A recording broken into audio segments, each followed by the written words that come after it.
के कहमैया नहीं छुपैहा भैया ए जी रख के कमैया नहीं छुपैहा भैया कलकत्तावे से राखी ले ले अइहा भैया कलकत्तावे से राखी ले ले अइहा भैया रख के कहमैया नहीं छुपैहा भैया ए जी रख के कमैया नहीं छुपैहा भैया कलकत्तावे से राखी ले ले अइहा भैया कलकत्तावे से राखी ले ले अइहा भैया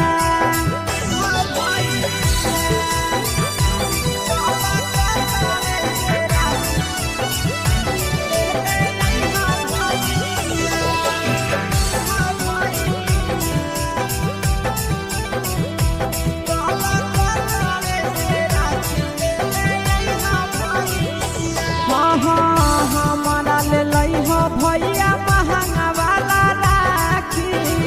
नया डिजाइन के अइलै बोलो हलै साखी हमारा ले लइहा भैया महंगा वाला राखी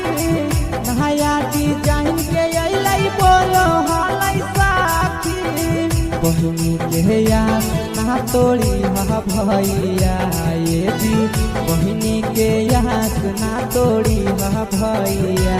कलकत्तावे से राखी ले ले अइहा भैया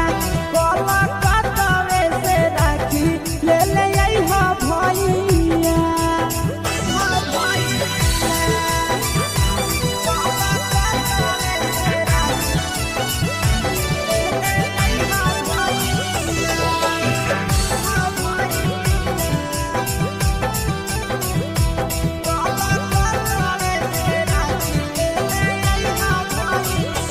साल भर के भरब हकै करिहा नहीं मिसा हो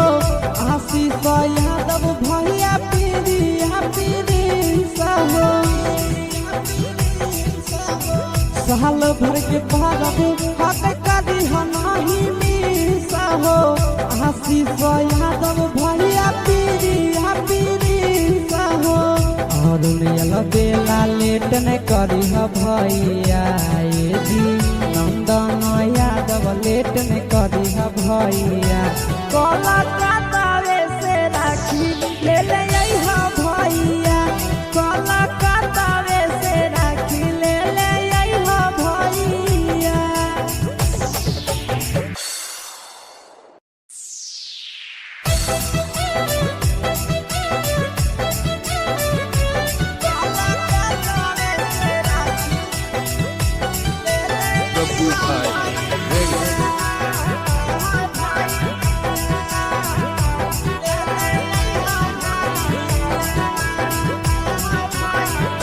रख के कहमैया नहीं छुपैहा भैया ये जी रख के कमैया नहीं छुपैहा भैया कलकत्तावे से राखी ले ले अइहा भैया कलकत्तावे से राखी ले ले अइहा भैया रख के कहमैया नहीं छुपैहा भैया ये जी रख के कमैया नहीं छुपैहा भैया कलकत्तावे से राखी ले ले अइहा भैया कलकत्तावे से राखी ले ले अइहा भैया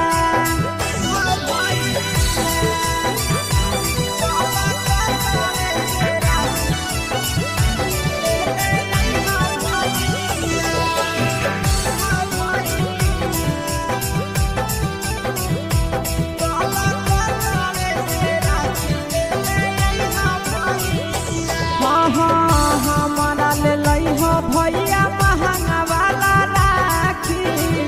नया डिजाइन के अइलै बोलो हलै साखी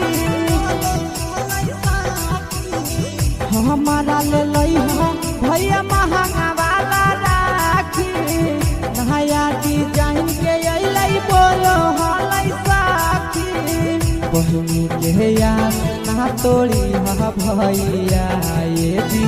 बहिनी के आस ना तोड़ी हा भैया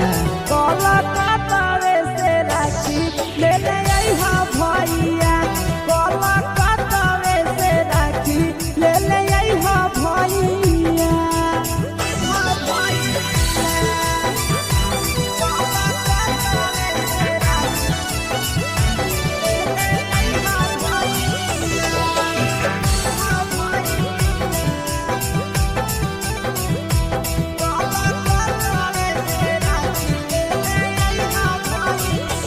साल भर के भरब हकई करिहा नाही मिसा हो आशीष यादव भैया पीरिया पीरिसा हो साल भर के भरब हकई करिहा नाही मिसा हो आशीष यादव भैया पीरिया पीरिसा हो और मेल बेला लेट न करी हा भैया ये जी नंदन यादव लेट न करी हा भैया कलकत्ता